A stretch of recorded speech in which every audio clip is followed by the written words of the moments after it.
ketdik. Hozir bu shestronkani mana bunisiga almashtirishni ko'rsataman. Bu yangisi, bu eskisi.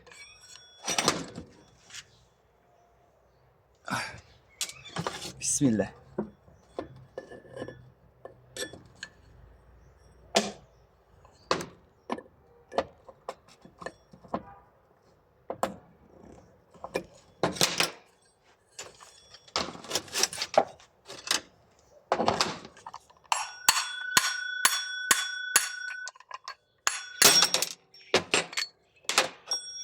Mana bu holatda mana bu yerda stoperka bo'ladi. O'sha stoperkasini birinchi boyagi mana bu yerdagi stoperka joyi bor. O'sha stoperka joyidan ochib olib, keyin qo'yish kerak.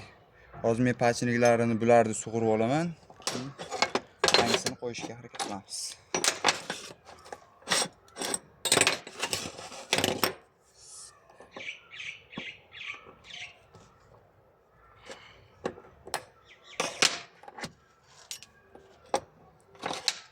Как положено syomlik bo'lishi kerak. Syomlik bo'lmasa ish juda ham qiyin bo'ladi. Pachinigini o'ziniki yaxshi holatda bo'lgani uchun yangi qo'ymayapmiz.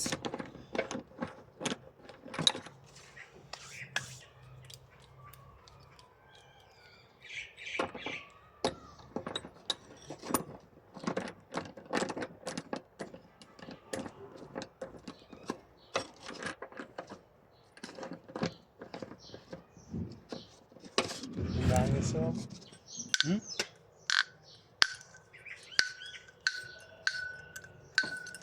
Pachinigi ham yengilgina sug'urildi. Xudo xolasa. Promilchida ishlamoqchi edim bir. Mana buni tishi o'lgani uchun, ichidagi zubi o'lgani uchun bunisini yangisini qo'yapmiz. Birinchi bu stoperkani tashlab olish kerak, yana qaytarib chunki qistirish kerak. Buni qistirmasa bo'lmaydi.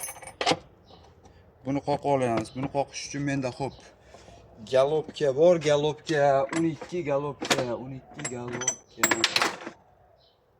Yo'q. Aniqrog'i 16 galopkam bor ekan.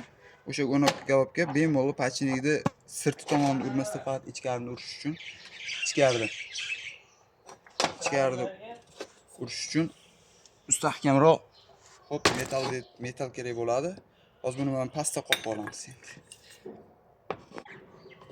Xo'p, mana bu sal yirilib ketdi. Buni ploska bilan salgina qisib olsam bo'ladi. Keyin buni ustiga qo'yib turib, salgina itarsangiz ham joyiga tushadi. Mana ideal holatda joyiga tushdi. Pachinigi hali o'lmagan, chotki. Endi u yana o'zini korpusiga qoqamiz. Qoqish uchun buni tagiga bu narsa qo'yib o'tirmanglar. Hech qachon bunday qilib urmayish kerak. Buni ursalaringiz bu sentropkasi yo'qolib qoladi. Buni qoqishni ham qarang, buni ushlab olib, iloji boricha mana shu holatda qoqish kerak. Agar undan imkoniyatingiz bo'lsa, mana bu narsaga qistirib ursangiz ham bo'ladi. Lekin quloqlarga ehtiyot bo'lish kerak. Men endi qo'lda uraman, ko'proq qo'limda kuchim borligi uchun. Lekin hech qachon mana bunday urmanglar. Mana bu narsa ichkariga kirib ketib qoladi. Kirib ketib qolgandan keyin turbadagi sentr o'zgarib qoladi. Mana men stoperkasini ham, ichidagi stoperkasini ham joyiga qistirib bo'ldim. Endi men apparatga hozir buni hammasini qo'ygan holatimda qo'yaman sizlar uchun. Ishlatib ko'rsatib beraman.